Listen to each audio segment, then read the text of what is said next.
Lapata Ladies is about two young brides who accidentally get swapped on a train. TIFF is actually that way such a great place to bring a film because there's this devoted audience base. I've always found those penguin dustbins hilarious. Congratulations for making it to TIFF. Thank you. Thank you. When did you find out the film was going to be here? We actually did a really late submission, so we found out.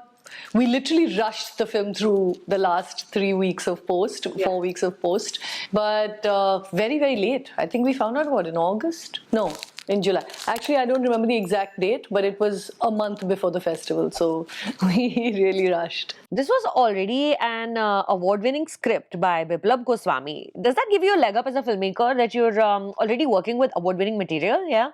Absolutely. I mean, it was the blueprint that Biplab wrote as the story was just gold. I mean, I was very lucky to be offered the opportunity to direct it. It was, the one line was just amazing from the get-go. I knew that this, the story itself had so much potential.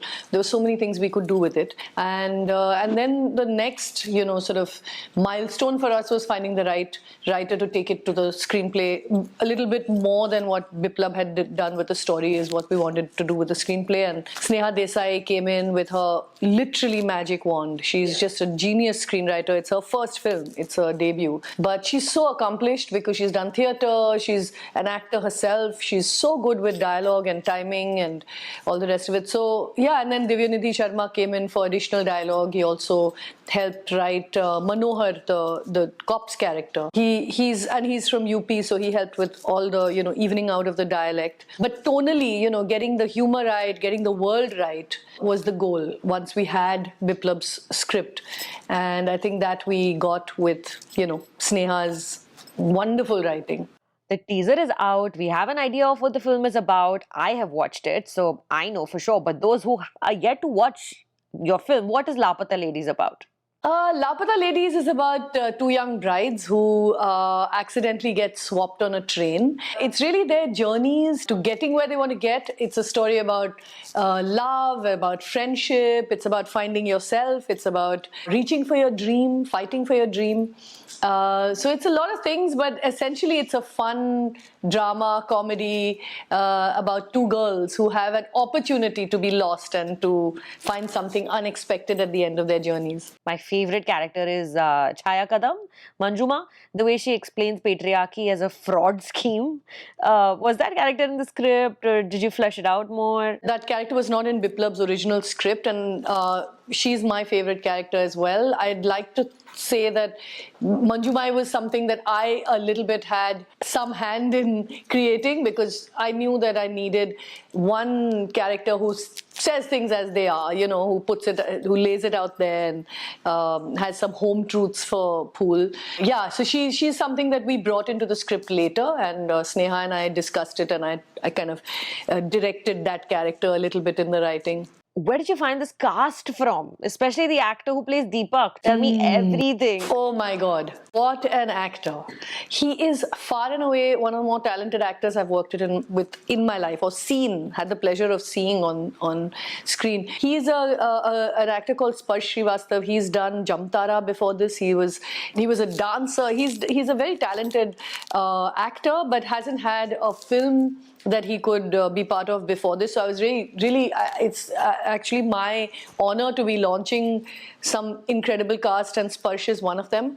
He's one of those actors you don't want him to you don't want to call cut because he just brings something electric to everything that he does, whether it's just, and honestly, his role had the least meat because he's just this lovelorn husband who's looking for his wife. He really doesn't have an arc beyond that.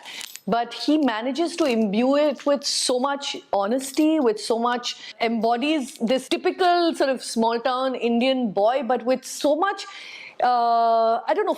freshness. You don't see characters who are innocent and lovable and are people you want to get behind, in a sense. You really want him to win, So yeah, we were very lucky to find Sparsh. Sparsh was like, when I saw his test, it was like, actually lots of them, even Pool and Jaya, but Sparsh particularly was like, look no further. This is Deepak. There's no It was so good that I literally sometimes would go back to his audition and be like, remember this? Let's do this. That exact scene that you auditioned, you know. When he says "I love you" to Phool, I lost it. It was awesome. I was like, this is it. This movie is awesome. There's a lot of very potent imagery in this film, Kiran, and especially this one shot that stands out to me is when Phool is hiding at the train station and she hides behind a dustbin that says "Use me." It's just a blink and miss moment, but it's so potent. There's a lot of it in the film. किसी की अटैची उठा के लेकर आए तो पता चलता है, but people are comparing women to luggage. So talk to me about creating these moments. That was really the goal from the get-go, you know, to sort of embed it with all these little things that, you know, you, like you said, you may or may not pick up on everything, but we leave that little trail of breadcrumbs for those who want to follow that trail.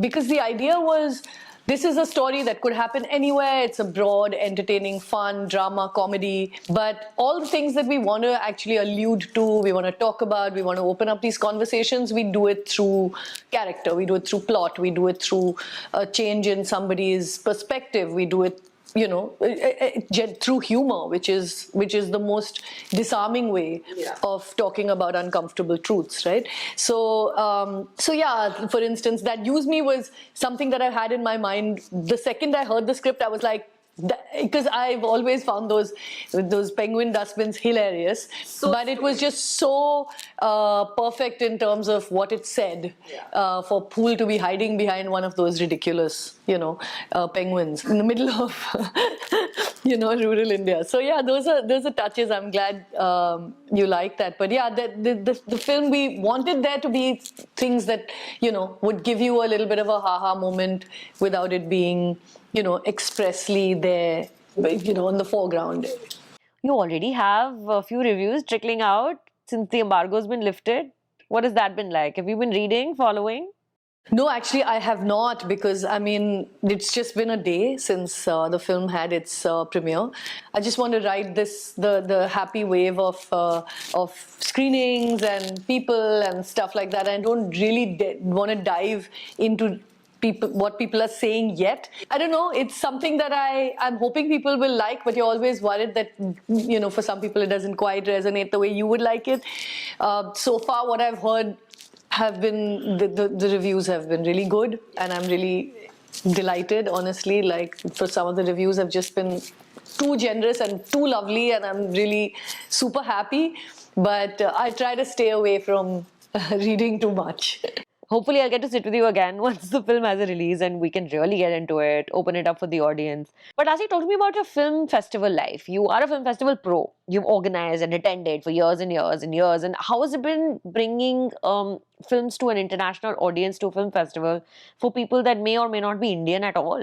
Yeah, it's TIFF is actually that way such a great place to bring a film, because there's this devoted audience base that turns up for films from all over the world, and there's critics, there's industry, there's press, there's everything, you know, in one place, and the city transforms and it becomes such an exciting sort of little hub where everybody can meet everyone. It's a great meeting place. So it's wonderful to be here. I mean, TIFF actually, because while we were working with Mami, TIFF they were mentored us in some way when we were setting up Mami again, and we had, you know, people come here and learn how to, you know, how they do it, because they pull off this huge scale thing every year.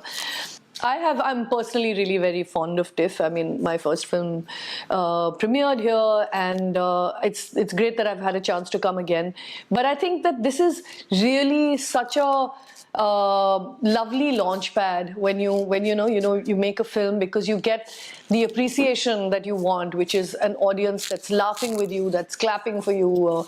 You know, like yesterday I had a standing ovation. I mean, you know, to have that is only when you really have an audience that's invested and comes wanting to, you know, experience something new. You know, whether it's lots, like you said, not an Indian audience, so they were watching a subtitled foreign film, really. Yeah, it's very rewarding. It's really, really humbling almost to be here.